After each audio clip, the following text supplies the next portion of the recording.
Hey guys! Today is April the 15th, so we're halfway done with this month, guys. This year is flying by. What is it? 71 days till summer? Okay, I know people are talking about getting summer ready and all this jazz, and I'm just over here training for summer 2016 because I'm like 2014. That's when I was supposed to be working for this summer, and like I told y'all before, I slacked.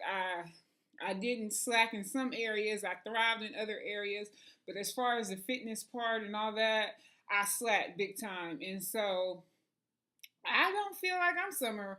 I don't feel like I'm beach ready. I should say that, okay? But when I do go to the beach this summer, I'm gonna own it, okay? I don't know what I'm gonna wear, how I'm gonna do it, but I'm gonna figure something out. And I don't want to be covered head to toe either. I mean, that is for the birds. I don't care. Like, this is the crazy part.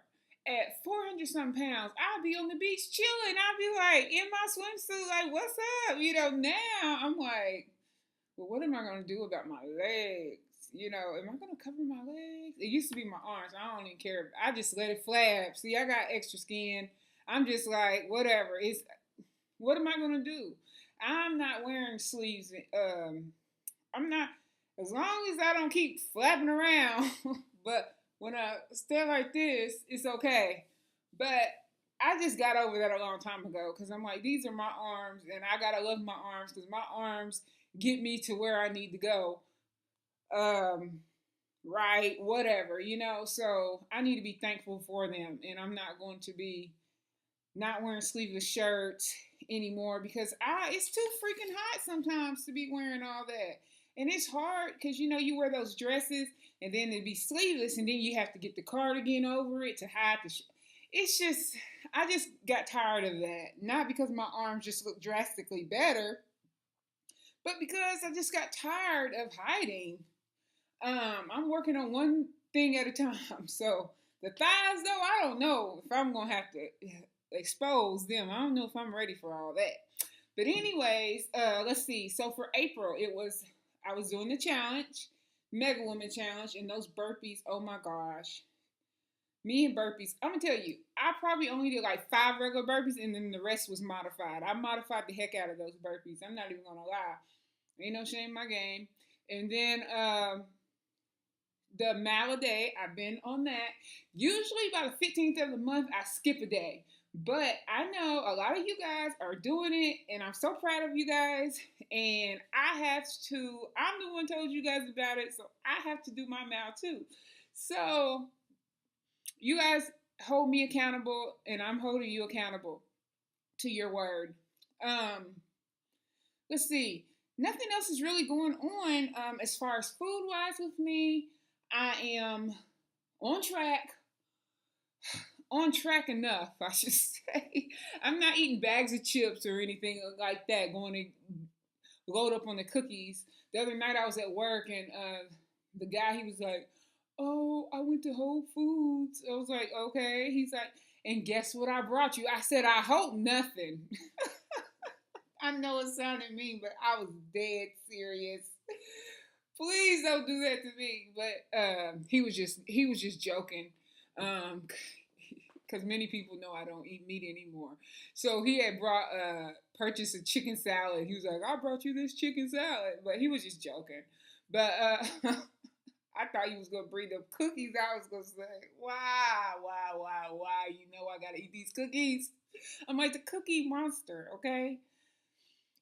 So I've been pretty coasting, pretty clear on that.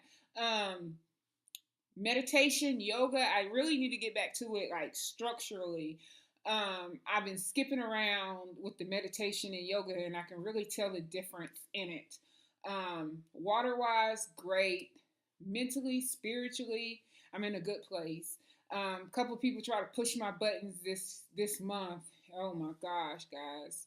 You know, when people see that you're doing something good or positive and they see that, sometimes they take that as a weakness, like they can get over on you, because I'm a kind, giving kind of person.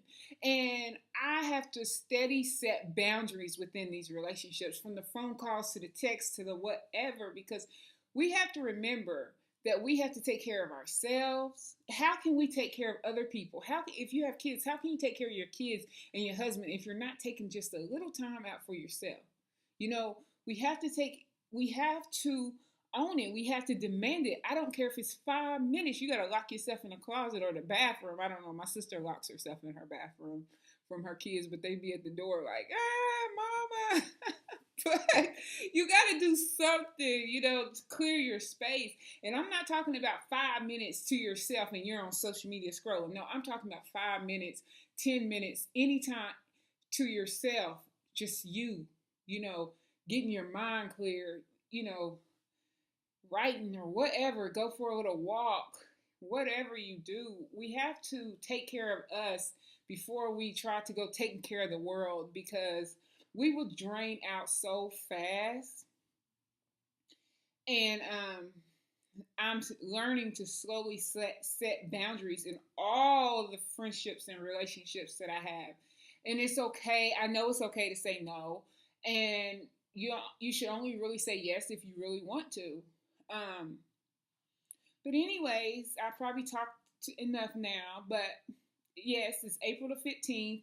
And if you haven't got on track and you're off track and you're trying to figure out where to start and you don't know where to start, then guys, start right now. Just drink some water, pick up some water, walk in place. I'm going to read a quote to you guys.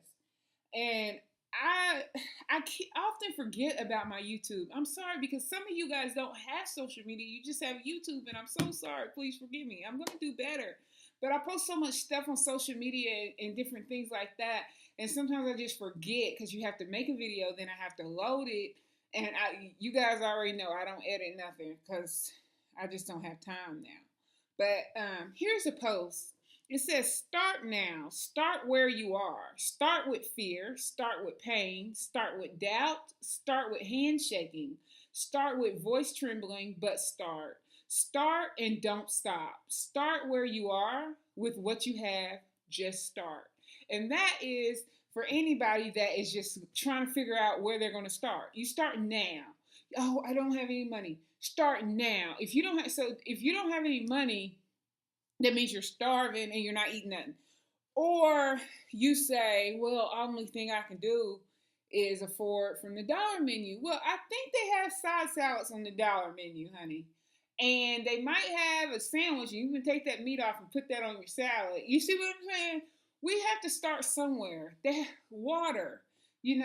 Drink more water. Do something. Start with what you have. If you're afraid of failing, a lot of people do not start because they're afraid of failing.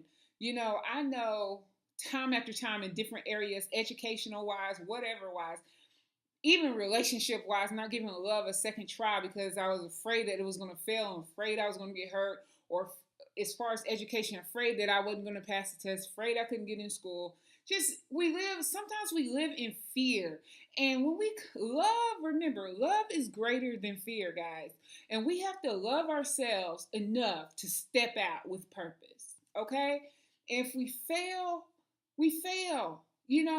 I was reading this thing about Bill Gates and the Apple. I was reading Bill Gates and I was reading something else about the owner of Apple, how many times they actually failed, or how the owner of Starbucks got turned down all those times for bank loans. You understand? If they would have gave up, we wouldn't even know their name. You understand? So, and sometimes to get investors to even invest in your company, they want to know how many times you did fail. Because if you haven't failed enough, they say that you're not on your way, because you're going to fail. So don't be afraid of failure, because you're just going to have to keep getting up and pushing and pushing and pushing again, okay? So anyways, that is my take, and it's under 10 minutes. I'm sorry, I meant 5 minutes. But anyways, peace and love. I love you guys.